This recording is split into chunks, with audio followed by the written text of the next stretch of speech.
লাইলার প্রতি আপনার কি বার্তা রয়েছে?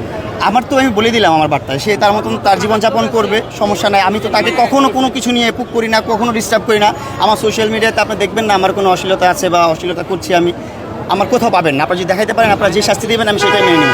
আমি কিন্তু নিজেকে পরিবর্তন করছি, কিন্তু করতে দিচ্ছে না আমার। খারাপ কোনো কন্ট্রোভার্সি আপনারা দেখছেন না, আমি এগুলোর মধ্যে যাচ্ছিও না। মানুষের এটা হচ্ছে চারিত্রিক সমস্যা, এগুলো অনেক বিষয় আছে। একবার করলে হয় সেটা ভুল, দুইবার করলে হয় ডিসিশন নিয়ে করা। আর যখন তৃতীয়বার একটা মানুষ সেম ভুলটা করবে তখন তার ক্যারেক্টারটাই ওইটা। আপনি দেখছেন আমি কিন্তু আমার মতন করে লাইফে আগাচ্ছি, সুন্দর কন্টেন্ট করছি, বিজনেস নিয়ে আগাচ্ছি, আরও সামনে নতুন কিছু বিজনেস নিয়ে আসতেছি। সব কিছুর মধ্যে আমি আমার মতো ঠিকঠাক আছি, আমি স্বাভাবিক জীবনযাপন করতেছি। এর মধ্যে শুধু ঝামেলাগুলো করতেছি, মামলা মোকদ্দমা করে।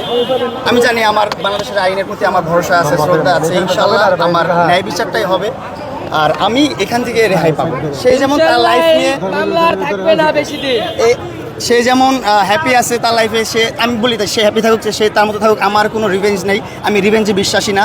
যদি আমার সাথে কেউ কোনো খারাপ কিছু করে থাকে, রিভেঞ্জ অফ নেচার আছে, নেচার তাকে কিছু বুঝাবে। আমার কোনো রিভেঞ্জ নেওয়ার কিছু নেই, আমি কারো কাছ থেকে কোনো প্রতিশোধ নিতে চাই না, কোনো রাগ ক্ষোভ চাই না। আমি চাই নর্মাল একটা লাইফ লিড করতে পারছি, সবার কাছে এতটুকুই আমার চাওয়া।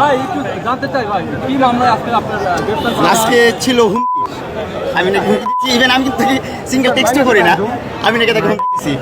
জানি না আইনকে আমি সম্মান জানাই, আইন অবশ্যই ভালো কিছু করবে। আইন সন্তুষ্ট হয়ে আমাকে আজকে জামিন দিয়েছেন। আপনি কিছু বলেন। ভাই আরেকটু আমরা যখন দেখেছি আপনি যখন গ্রেপ্তার হন আপনি অনেকটা নার্ভাস ছিলেন এবং আপনার মা আপনাকে জড়িয়ে ধরে কান্না করতেছিল, এই বিষয়ে একটু কথা বলবেন।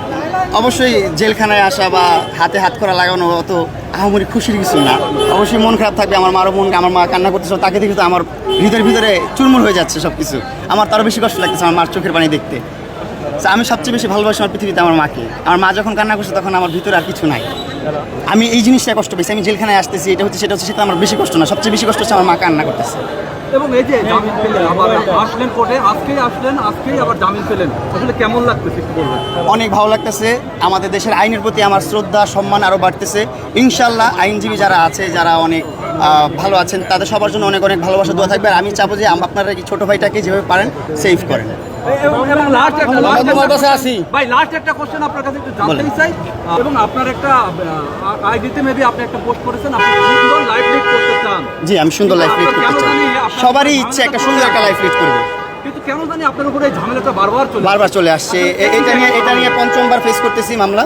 একটা মামলা খারিজ হয়ে গেছে, আর যেটা সাইবার ক্রাইম মামলা ছিল, মামলা আমার করার কথা ছিল কিন্তু আমার আগে সেই করে ফেলছে, দেন সে রিকভারি করে এখান থেকে চলে গেছে। ইটস ওকে, আমার কোনো মামলা টামলা করতে চাই না, আমি মামলায় যাবো না কখনো। আমি চাই সে আমাকে এই জিনিসগুলো থেকে মুক্তি দিয়ে সে তার মতন যেহেতু লাইফ লিড করতেছে। আমার পর একটা আমার ছোটো ভাই ইমন, তাকে নিয়ে অনেক কিছু করলো, তারপর আরেক ছোটো ভাই মেয়ে দিশু, তারপর আরও এরকম করতেছে। তো তার তো এটা নর্মাল লাইফ, তার এটা ক্যারেক্টারটা, এটা তো আমার তো ক্যারেক্টার এটা না।